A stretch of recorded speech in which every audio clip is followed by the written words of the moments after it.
Hermanos, Dios los bendiga a todos en el nombre del Señor Jesucristo. Iniciemos esta serie corta denominada Los Santos del Señor, primera parte.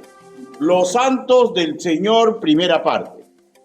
Recordando el concepto religioso que reconoce la curia romana sobre quién es un santo, pues sus nociones son los que alimentan la cultura religiosa de la mayoría de los habitantes de esta parte del mundo.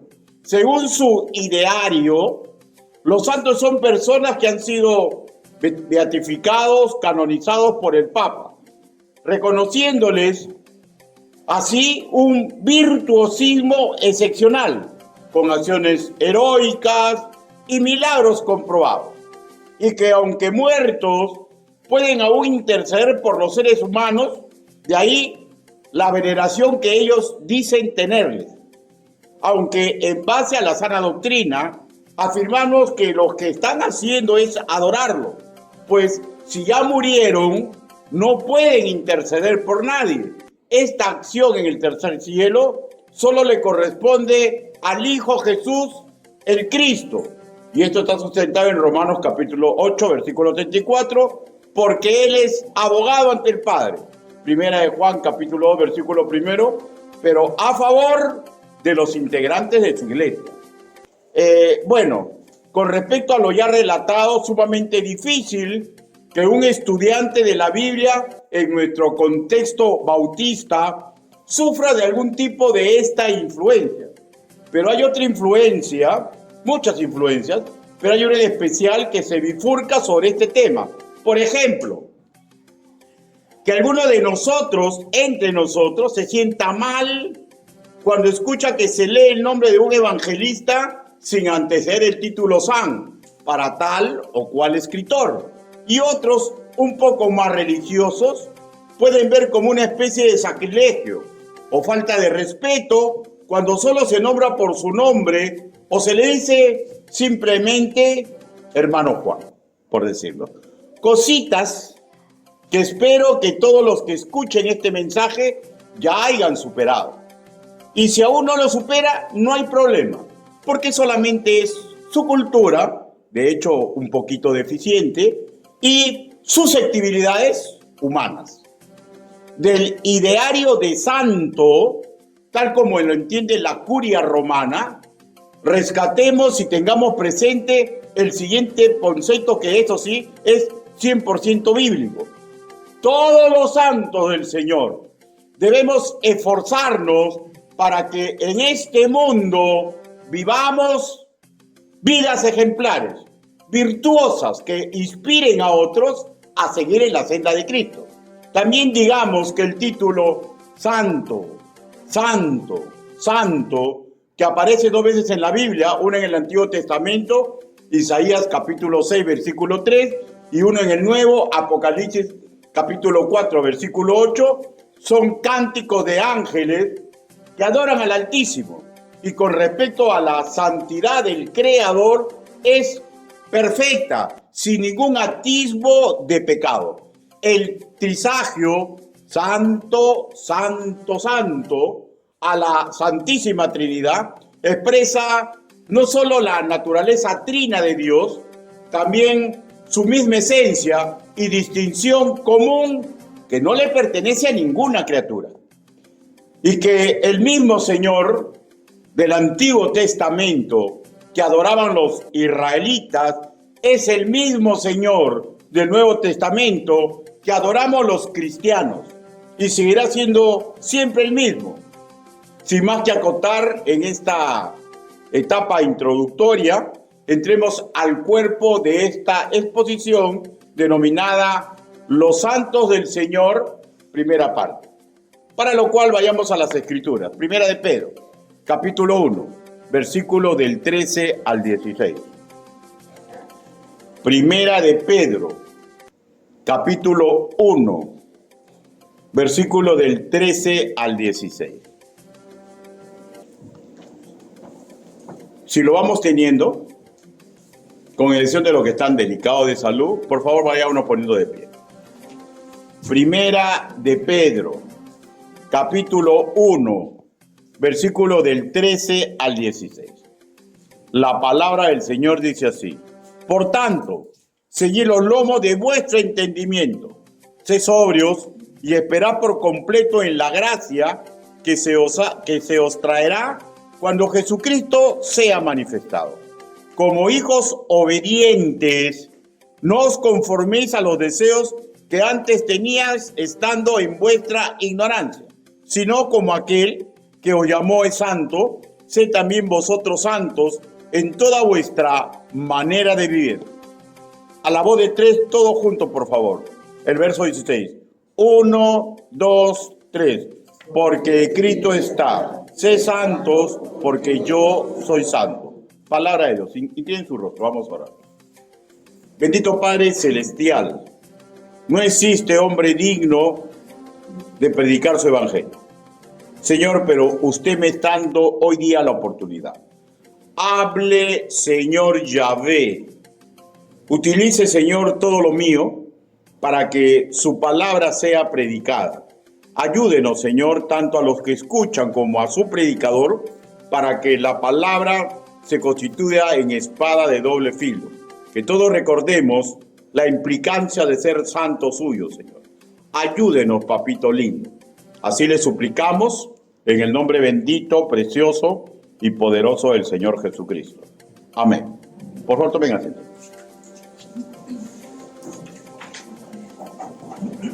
En base al comentario de MacArthur, que sabemos ya está en la presencia del Señor, y de estudiosos serios del tema, podríamos decir que en general esta carta tuvo como objeto primario que los creyentes del siglo I que sufrirían persecución y sufrimiento puedan combatir la amargura, la desesperanza que siente quien está siendo atacado de mala manera e injustamente, y pueda manifestar, sin importar esas circunstancias, el carácter triunfal de Cristo, que es el testimonio que se espera también de nosotros, haya o no haya persecución.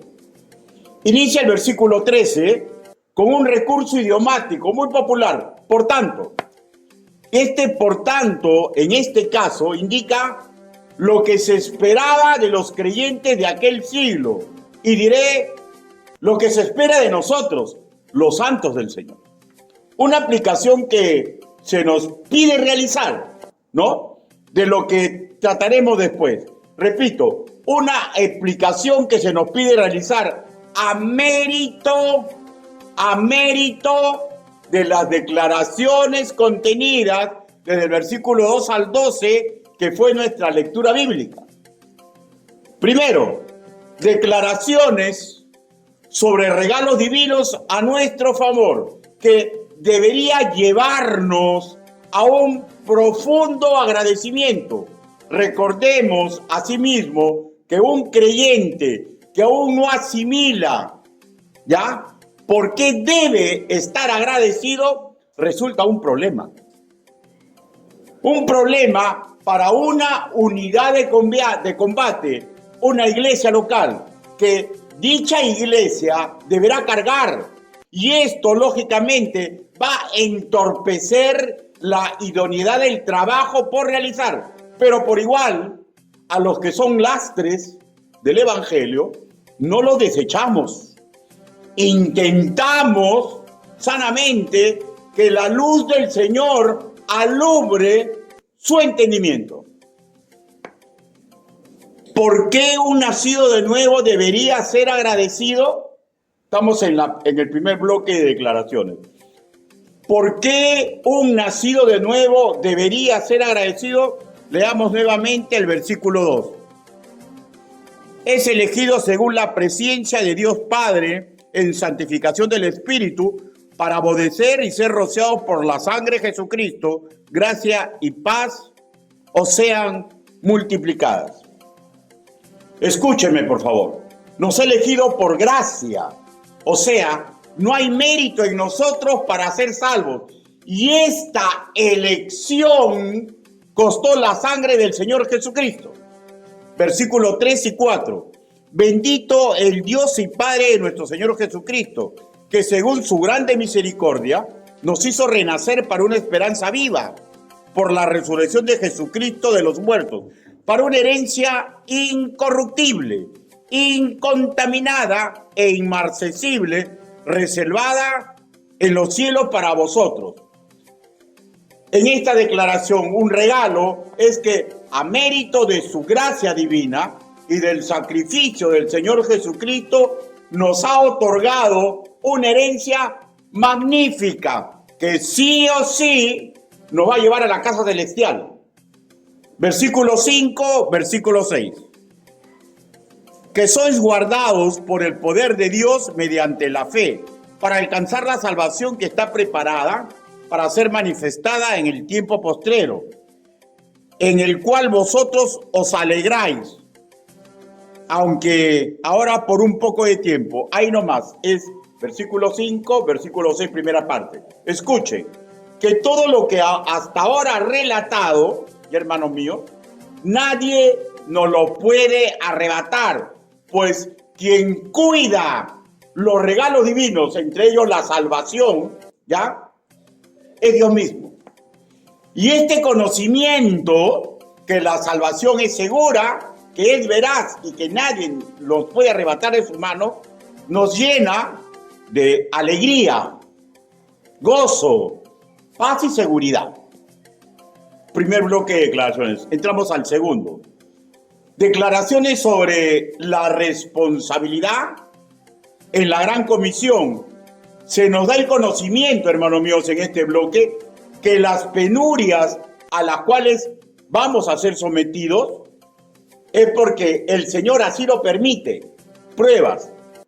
El Señor así lo permite. Ahora sí, leamos del versículo 6, segunda parte hasta el 7. Dice: si es necesario, tengáis que ser afligidos en diversas pruebas, para que sometida a prueba vuestra fe, mucho más preciosa que el oro, el cual aunque imperecedero se prueba con fuego, sea hallado en alabanza, gloria y honra cuando sea manifestado Jesucristo. Hermano, estas pruebas están diseñadas para que nos ganemos tesoros, coronas espirituales. Esto es solamente un breve tiempo, lapso mientras tengamos vida en este mundo. ¿Cuántas veces? No lo sé. ¿Cuándo sucederá? Tampoco lo sé. Lo que sí sé es que es breve nuestro tiempo en este mundo y todo no es sufrimiento por Cristo, ¿no? Pero imaginemos, ¿no?, lo más longevos, ¿no?, de 110 años, vamos a suponer, ¿no? Considerando que viviremos eternamente al lado del Dios Trino y sus ángeles en el tercer cielo, sin ningún afán negativo, sin ningún dolor ni tristeza, el sufrir de por Cristo es muy, pero muy corto. Y esas son responsabilidades que tenemos. Sufrir por la gloria del santo nombre. Versículo 8, versículo 9. A quien amáis sin haber visto, en quien creyendo, aunque ahora no lo veáis, y alegráis con gozo inefable y glorioso, obteniendo al fin de vuestra fe, que es la salvación de vuestras almas. El sufrir por Cristo es por un breve periodo de tiempo. Cuando reaccionamos imitando a Cristo, escúcheme ya, cuando reaccionamos imitando a Cristo, es prueba que amamos y respetamos a Dios. Y es marca que somos suyos. Y es marca que somos suyos. Creyente que se niegue, que no quiera, manancanchu, no va a sufrir por Cristo, dude de su salvación. Porque no es marca del creyente. El creyente sufre por Cristo. Se sufre hacer lo correcto.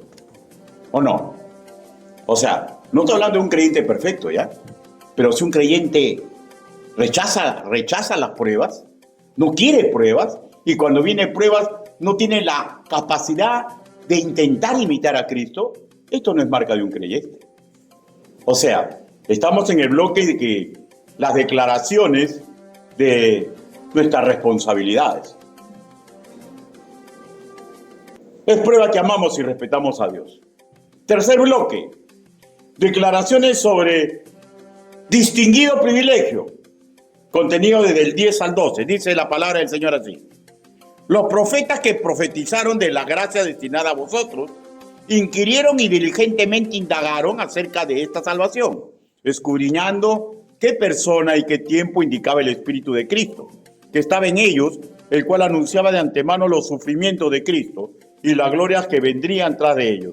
A esto se les reveló que no para sí mismos, sino para nosotros, administraban las cosas que ahora os son anunciadas por los que os han predicado el Evangelio por el Espíritu Santo, anunciando del cielo, cosas de las cuales anhelan mirar los ángeles.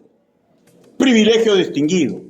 Hermano, algunos profetas del Señor recibieron revelación no solamente del sacrificio del Señor Jesucristo, por eso es las profecías, ¿no?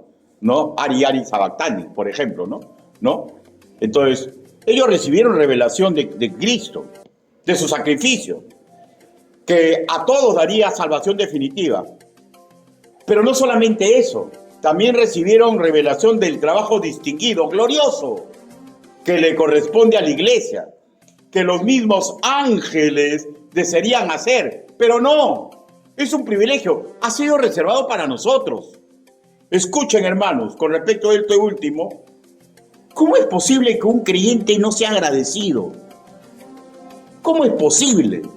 Si nos ha entregado la labor más magnífica, más trascendental que nunca tuvo ser humano en la humanidad, predicar y sufrir por el Evangelio del Señor Jesucristo.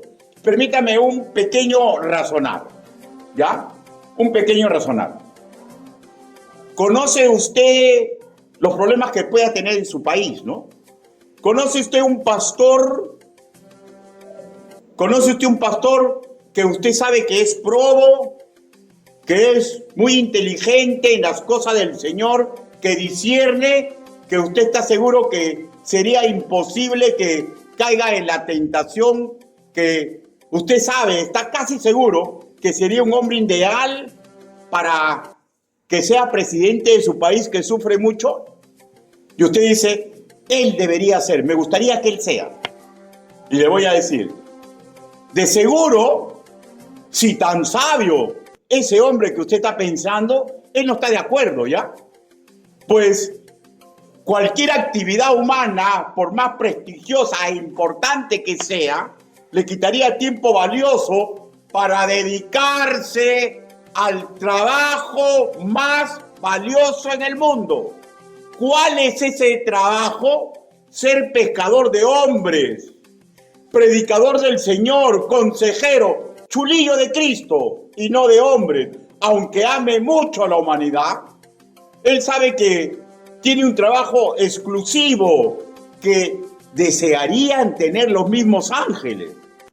Y sume, trabajo que en línea general, cuando es llevado correctamente, da tremenda ganancia eterna. Regresemos al contexto. ¿De cuál estamos hablando? Pero pregunto, si un pastor sabe este privilegio y es incapaz de abandonar la batalla espiritual porque le entregan el mejor puesto del mundo. ¿Saben que lo dijo el príncipe entre nosotros los predicadores, Charles Spurgeon?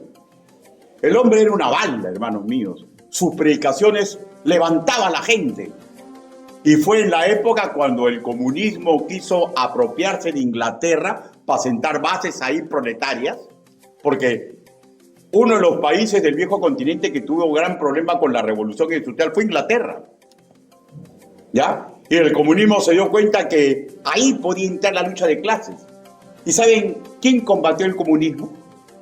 Charles Spurgeon, desde su púlpito, porque le decía que esa forma de llevar no estaba de acuerdo con la palabra del Señor y lo fundamentaba.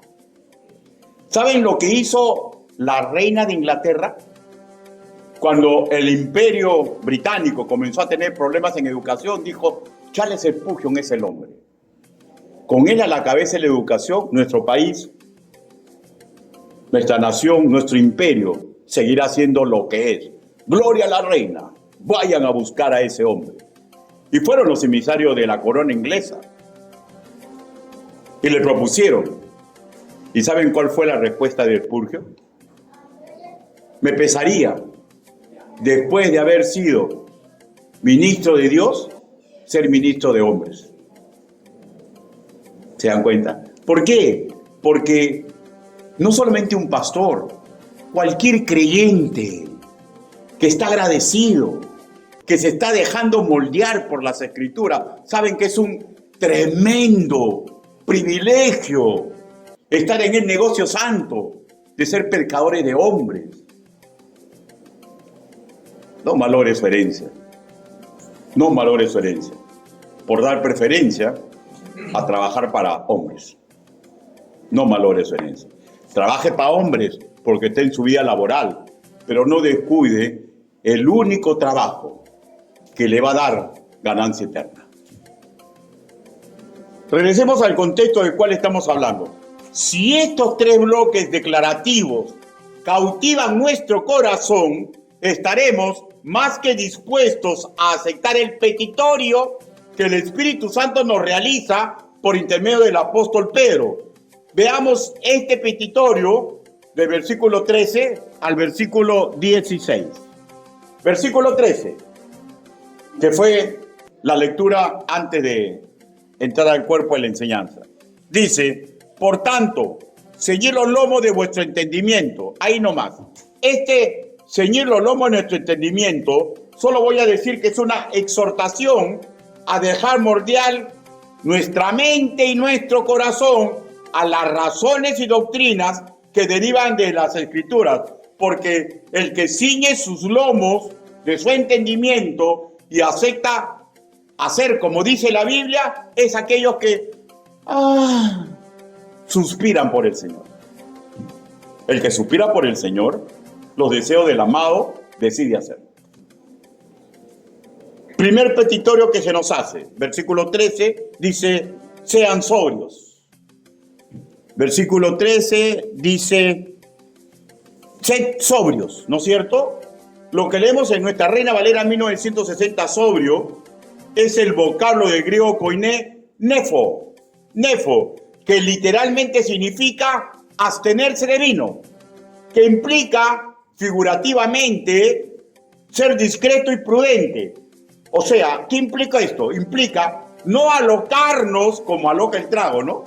No alocarnos por los atractivos del mundo, que son pecaminosos, y no alocarnos por la explosión de nuestros sentidos, que de hecho, si no realizados correctamente, van a ir en demedro del sentido ecuánime que se espera en un seguidor de Cristo.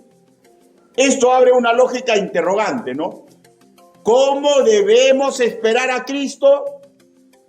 Respondo, asemejando a las 5 vírgenes prudentes, Mateo capítulo 25, versículo 1-13, prudentes y discretas. O como espera un buen soldado el clarín que avise el fin de la batalla. Según de Timoteo capítulo 2, versículos 3 y 4. Sin haber perdido el control de su mente ni de sus acciones, y sea que sea derrotado o sea que esté en victoria, sabe que moralmente como soldado ha cumplido correctamente las indicaciones del general en jefe. Y no ha caído en pecado, no ha caído en despropósito, porque su mente y sus acciones fueron las de un correcto soldado. Y así tenemos que esperar a Cristo, hermanos míos. Así tenemos que esperar a Cristo. Como una virgen virtuosa, discreta, o como un soldado que comprende que tiene un tremendo poder, hermanos míos. Pero que este poder no nubla nuestra mente ni nuestro accionar. Y decidimos imitar a Cristo. Sabemos que esperar aquí a Cristo, hermanos míos, es un pensar y accionar que va a intentar ser ensuciado por nuestro enemigo espiritual. Y aquí encaja matrizalmente el recurso que se nos da de la armadura espiritual. Efesios capítulo 6, versículos 10 a 16. Para resistir a este mundo. Para resistir a este mundo. Leamos nuevamente el versículo 14. Como hijos desobedientes, como hijos obedientes, perdonen, no os conforméis a los deseos que antes tenías estando en vuestra ignorancia. Segundo petitorio que se nos hace: seamos obedientes, alejados de deseos impuros. Seamos obedientes, alejados de deseos impuros. Lo que leemos en nuestra Reina Valera 1960, obedientes, es el vocablo de griego koiné, hupakoe, que literalmente significa oír una orden y ponerse debajo de quien la da. O sea, una actitud de hacer caso a las instrucciones que se nos está dando. Es un término de tenor castrense, lo que leemos en su segunda parte, ¿ya? O sea, a ver, versículo 14, segunda parte. No os conforméis a los deseos que antes tenías estando en vuestra ignorancia. Esos deseos que antes teníamos estando en ignorancia, hermanos, si ahora sucede, ya no es por falta de ciencia. Porque si congregamos y estamos siendo educados, sabemos lo que tenemos que hacer. Ya no es por ignorancia. Ahora, ¿por qué sería? El desorden en obedecer muchas veces no es producto por ignorancia, porque no sabemos, sino que, ni tampoco porque no entendemos, sino que nos sometemos a nuestra naturaleza pecaminosa y preferimos lo que dice, ya, nuestro viejo hombre, a lo que Dios dice cómo se deben hacer las cosas. Ahora, muchas veces recordamos más de lo prudente nuestro ayer fangoso. Y muchas veces no lo podemos evitar, porque todo lo que usted hace y lo que yo hago queda marcado en nuestro CPU. Y hay muchas veces en esos recuerdos recurrentes, fangosos. No lo podemos evitar. Lo peligroso no es que lo recordemos. Lo peligroso es que, como el ayer, comenzamos nuevamente a relativizar el pecado y pensar que es normal pecar. Hermano, para un creyente ya no es normal pecar. ¿Ya?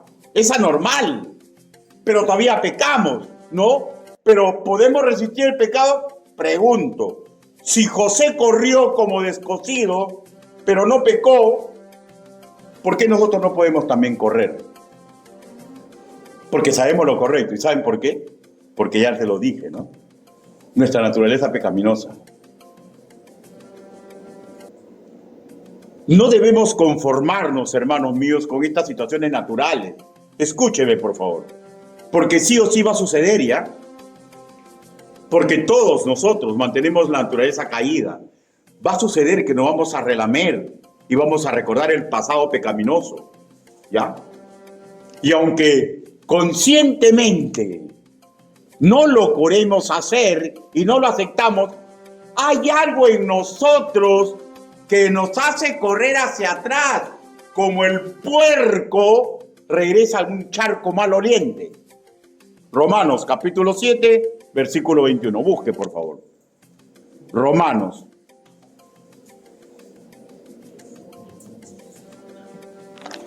Capítulo 7, versículo 21.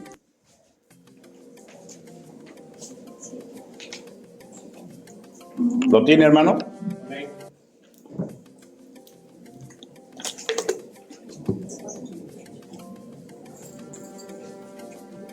Romanos, capítulo 7, versículo 21. Así que, queriendo yo hacer el bien, hallo esta ley, que mal está en mí. Le ocurrió al apóstol Pablo, le ocurrió a todo hombre y mujer digno de imitar, y nos va a ocurrir a todos nosotros. Pero a su vez, hermanos míos, tenemos ejemplo que, aunque natural estas situaciones, hermanos míos, y natural las tentaciones del maligno, sí hay forma de evitar que neutralice nuestro ministerio. ¿Por qué? Porque en el ejemplo bíblico vemos 11 apóstoles, y sume Pablo, y las damas que acompañaron al Evangelio del siglo I, y no hay registro que fueron neutralizados. Sí vemos que cayeron, ¿no? Por ejemplo, Pedro hizo acepción de personas. Sí cayeron, pero su ministerio no fue neutralizado, ¿ya? Por contrario, ¿no? Testimonios históricos, que casi todos ellos prefirieron la muerte antes de mancillar, desobedeciendo la visión divina que Jesús les entregó. Las órdenes divinas son duras, ¿ya? Yo sé que son duras. Ahora, ¿qué soldado piensa que entrar en el ejército y va a ir de Guampaní de paseo? ¿Usted qué cree? ¿Que entró a la fila del Evangelio y ha venido a veranear? Hermano, Dios se fijó en cada uno de ustedes. Se fijó en mí, porque sabe que somos los soldados que Él necesita. No hemos sido llamados para veranear. Hemos sido llamados para sufrir por la gloria del santo nombre. Las órdenes divinas son duras, sí que son duras, con respecto a nuestra santidad y con respecto a muchas cosas. Busque Juan, capítulo 6. El Evangelio de Juan, capítulo 6.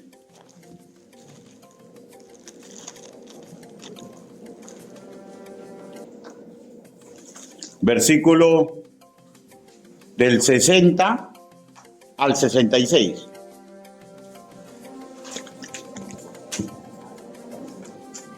Y lógicamente cuando avanza más, ¿no? Viene usted, el primer discipulado, qué bonito, salvación, seguridad de salvación, qué bonito. Y después sigue viendo, ¿no? Dones, qué bonito. Y después comienza ministerio. Y comienzan a hablarle de las damas, de los hombres, cómo sufrieron, cómo murieron. Y ya comienza la cosa a ponerse así. Esa es la clásica. Nunca, hermanos míos, se le va a decir de frente en cualquier carrera, por ejemplo, si usted es ingeniero, si usted es abogado, ¿no? Si usted es doctor, ¿de frente lo va a llevar a operar? No, pues, es revelación paulatina, para que conforme vayas adquiriendo conocimiento, vaya endureciéndose desde un buen punto de vista tu carácter para dar la talla de que se necesita en un ingeniero, en un albañil, en un profesor, en un militar. Y lo mismo es en Cristo. Y lo mismo es en Cristo. Pero es dura su palabra, es dura su palabra. Juan capítulo 6, versículo del 60. Al oírlas, muchos de sus discípulos dijeron, dura es esta palabra, ¿quién la puede oír? Sabiendo Jesús en sí mismo que sus discípulos murmuraban de esto, le dijo, ¿esto os ofende? Pues, ¿qué si viniera el Hijo del Hombre subir a donde estaba primero? El Espíritu es el que da vida. La carne para nada aprovecha. Las palabras que yo os he hablado son espíritu y son vida. Pero hay algunos de vosotros que no creen, porque Jesús sabía desde el principio quiénes eran los que no creían y quiénes le habían de entregar. Y dijo, pero eso os he dicho, que ninguno puede venir a mí si no le fuera dado del Padre. Desde entonces muchos de sus discípulos volvieron atrás y ya no andaban con él. Hermano, por favor escúcheme. Si el Padre a ustedes y a mí nos ha entregado a Cristo, nosotros somos los que podemos resistir. Pero si usted no ha sido entregado por Cristo, yo ruego al Señor que esta iglesia siempre sea como Filadelfia, para que siempre en este púlpito haya salvación posible, aún a aquellos que no son de Cristo, pero están con nosotros, que resultan ser, hablando completamente claro, estorbo al Evangelio. Sin embargo, la misma Escritura nos dice que los más débiles entre nosotros y aquellos debemos de cuidarlos como si fueran los más valiosos. Porque, hermanos míos, no hay cosa más valiosa que vivir pegado a la visión de Cristo. Cristo no vino por sanos, vino por enfermos. Vino por enfermos. Pero está claro, ¿no? Si usted fue entregado a Cristo, usted puede resistir la dureza del Evangelio. La dureza del Evangelio. Y Dios, hermanos míos, no hace esto volviéndonos títeres, ¿ya? no perdemos nuestra capacidad de elegir, pero sí hay un poder sobrenatural para obedecer. Y esto proviene de Dios. Lo pudo hacer Pablo y llevó su fidelidad hasta la muerte. Lo pudo hacer Esteban y también llegó hasta la muerte. Y créanme, en base a la palabra del Señor, yo le digo que todo nacido de nuevo, que cotidianamente se pega a Cristo y a la visión de Cristo para él o para ella, puede imitar a Cristo. Puede dar la talla, pero forzosamente tenemos que pegarnos a Cristo, porque nosotros somos los pámpanos y es la vid. Y ella nos dijo, ¿no? Ricardo, tú eres mi pámpano. Si tú te alejas de mí, no interesa que seas pastor, no interesa que seas el hombre más inteligente del mundo, no interesa que tengas todo el oro del mundo, nada bueno vas a poder hacer. Y la Biblia hizo eso por cada uno de nosotros que somos sus hijos. Tercera petición, versículo 15. Regresemos nuevamente a Primera de Pedro.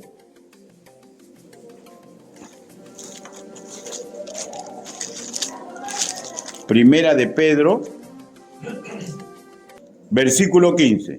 Dice, sino como aquel que os llamó es santo, sed también vosotros santos en toda vuestra manera de vivir. Tercera petición que se hace. Imitemos la santidad con que Cristo vivió su vida terrenal. Lo que leemos en nuestra Reina Valera 1960, santo, este sí es el concepto que nos interesa, ¿ya? No es el concepto tradicional que nos ha legado la curia romana, ¿ya? Porque más del 70% no van en el clavo. Así que nosotros como estudiantes de la Biblia no podemos pensar como el populorum. Tenemos que pensar como dice la Biblia, como estudiantes de las Escrituras. ¿Ya? Y para eso, forzosamente, tenemos que ir al idioma original, ¿no?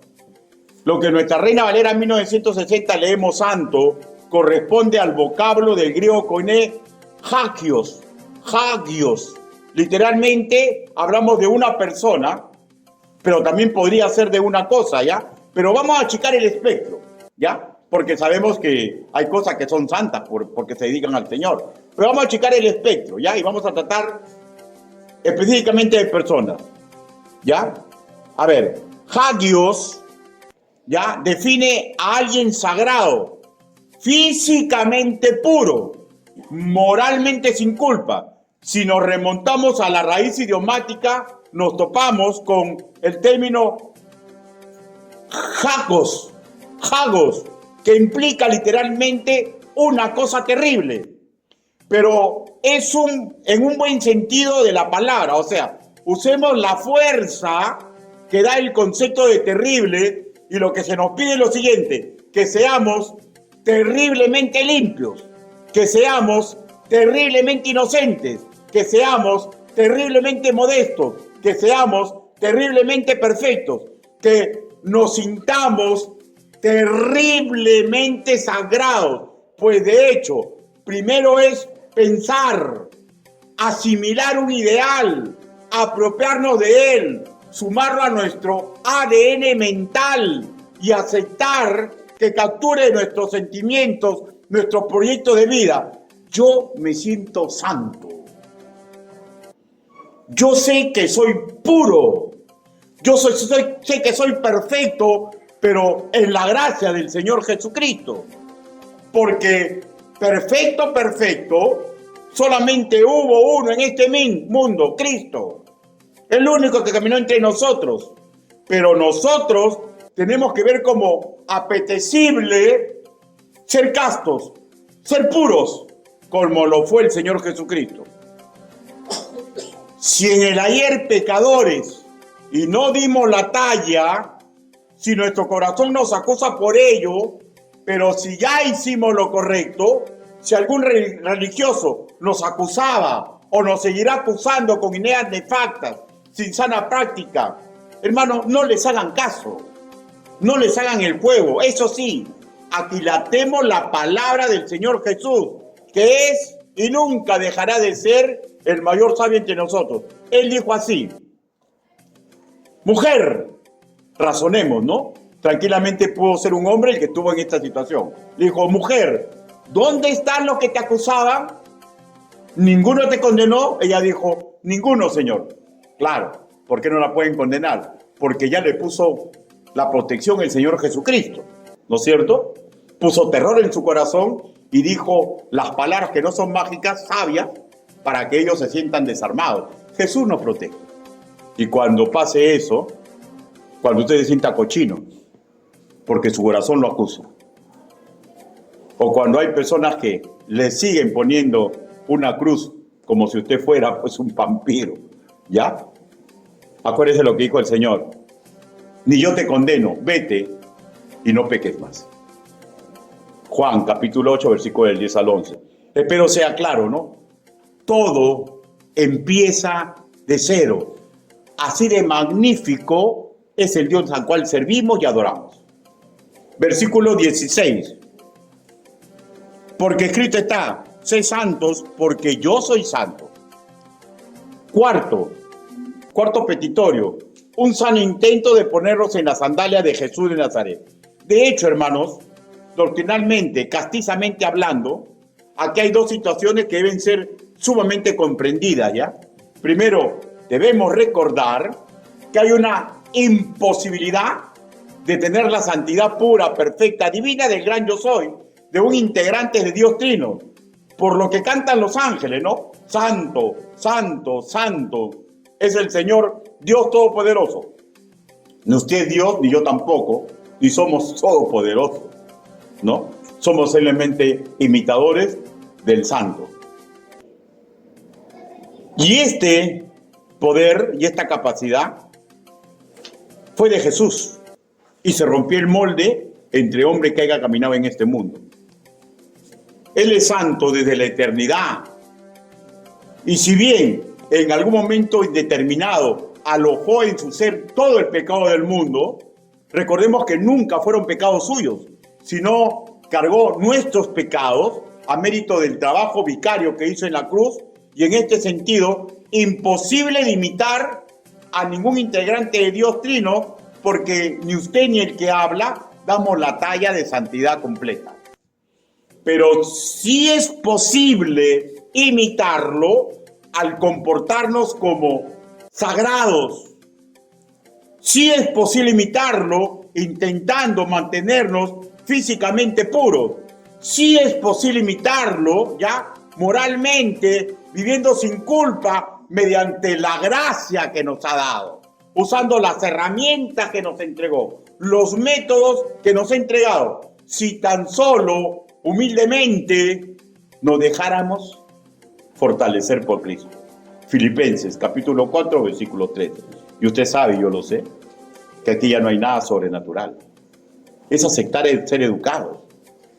Es aceptar, como dice el escolar, ¿no? Estudia y da tu examen. Pero estudia y da tu examen. Pero tengo miedo al examen. Estudia, esfuérzate, sé valiente y da tu examen. Y es lo mismo para nosotros. Hermanos, no espere un poder sobrenatural cuando lo que nos toca a nosotros ya es obedecer. Cuando ya nos toca obedecer. Sí es posible imitarnos, en comportarnos y domar nuestra mente en pos de ser vistos por el mundo, ¿ya? Y por el enemigo de Dios como terriblemente limpios, terriblemente inocentes, terriblemente modestos, terriblemente perfectos, tan perfectos que nos llevan bronca. Ricardo, ¿vamos a tomar? No tomo. Oye, esa chica, no salgo con mujeres. Oye, esta plata no le ganó con el sudor de mi frente. ¿Qué se cree? Me creo santo, porque ese ideal ha capturado mi mente, y cuando captura la mente del creyente, así se comporta. Y este es un proceso educativo que empezó en lo sobrenatural, cuando Dios puso sus virtudes en nosotros, cuando nos entregó el Maestro perfecto que nos hace recordar lo que metemos a la tutuma, pero ¿qué me va a hacer recordar? Si no me disipulo, no leo la Biblia, no acepto los cultos, ¿qué voy a recordar, pues, hermano mío? ¿Qué me hace recordar el Señor Jesús? Nada, porque no hay nada en mí. ¿Por qué he rechazado el proceso educativo? Porque un maestro X me habló de lo sobrenatural de Dios. Hermano, lo sobrenatural de Dios no es magia. Lo sobrenatural de Dios no es magia. Si alguien espera magia, vaya a una iglesia católica. Si alguien espera magia, vaya hacia donde un chamán. El cristianismo no es magia. El cristianismo es un poder sobrenatural que se nos ha entregado y un acto de obedecer y aceptar el camino que Dios ha puesto en nuestra vida.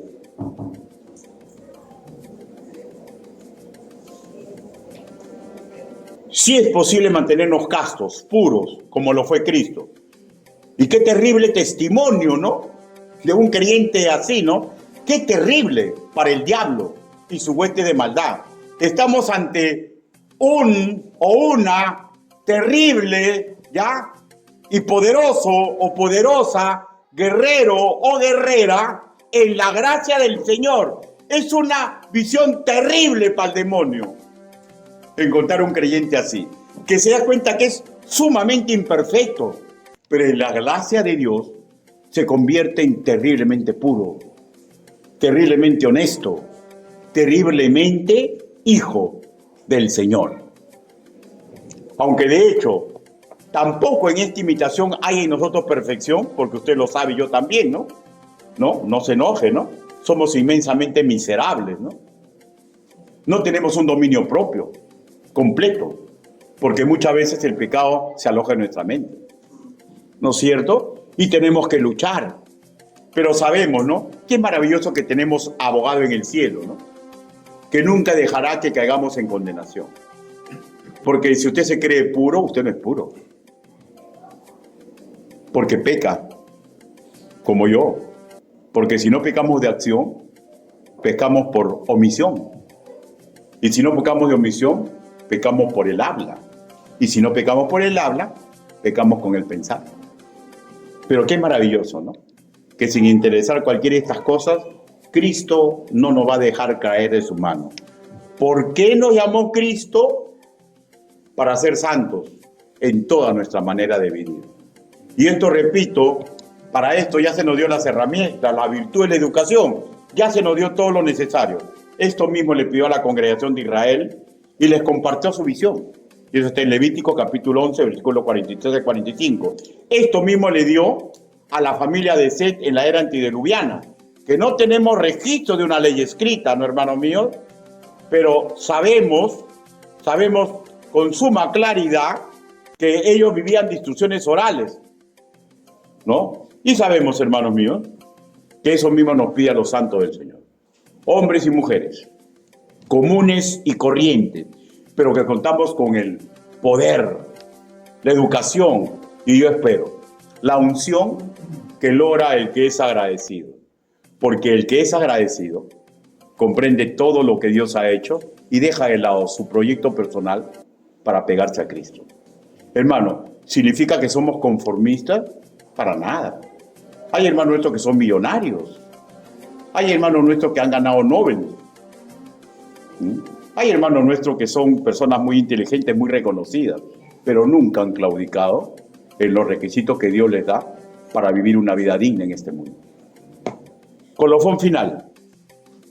Si bien es cierto, en estos tiempos no tenemos persecución, pero no sabemos cuándo será, pero el mundo y algunas personas nos llevan a desesperanza, nos llevan a amargura. Y estos dos sentimientos cotidianamente siempre tocan la puerta de nuestra vida, ¿no? Por ejemplo, lo que está sucediendo, ¿no? Asaltos, violaciones, asesinatos, ¿no?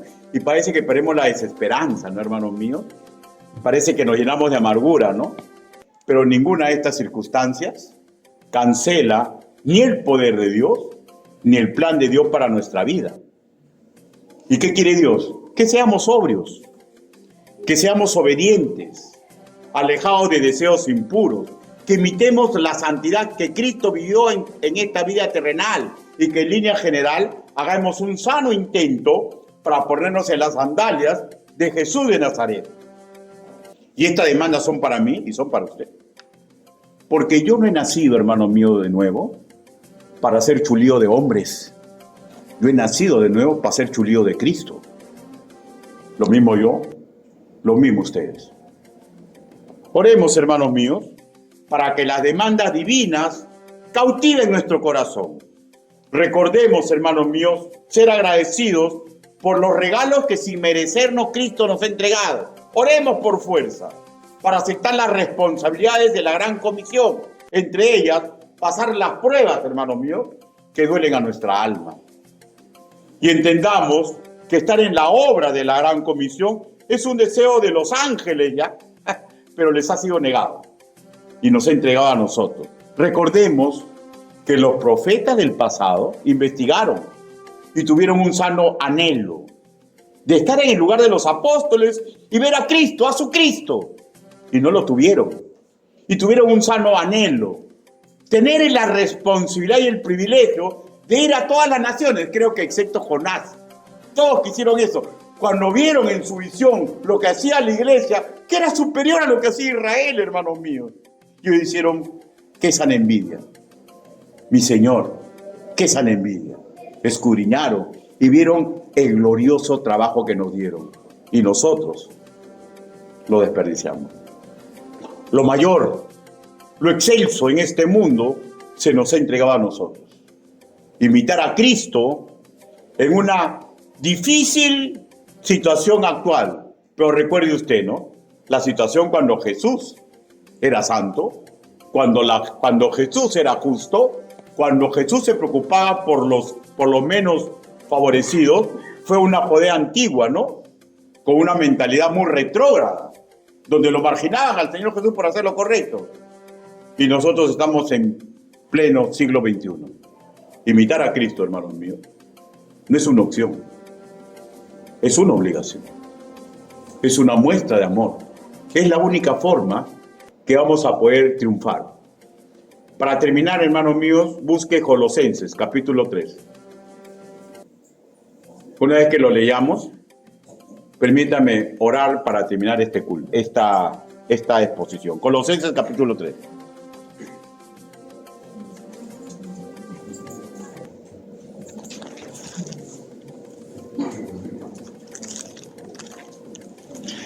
Colosenses capítulo 3, versículo del 5 al 11. Todos juntos, pero lo ubica, se pone de pie.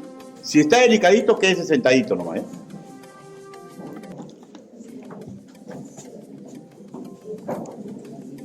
Colosenses capítulo 3, versículo 5.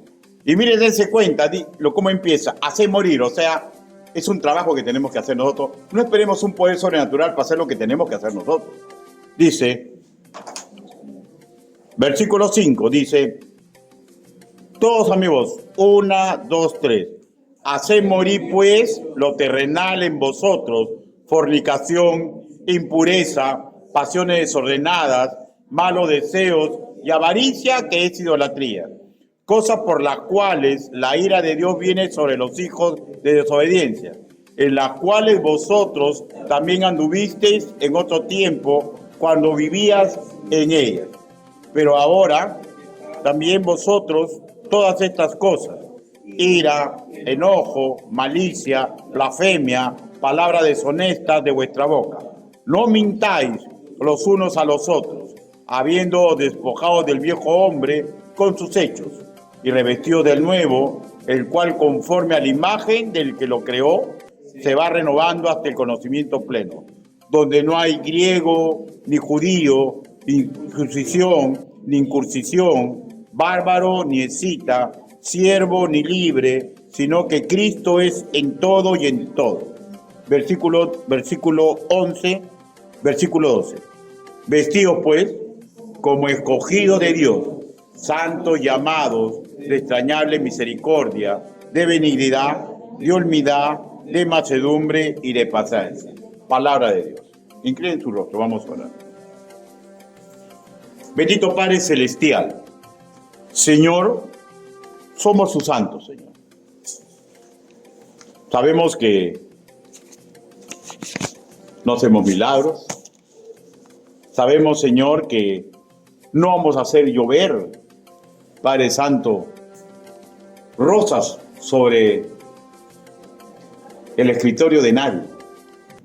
Sabemos, Señor, que no podemos interceder por nadie cuando estemos en su presencia, Señor.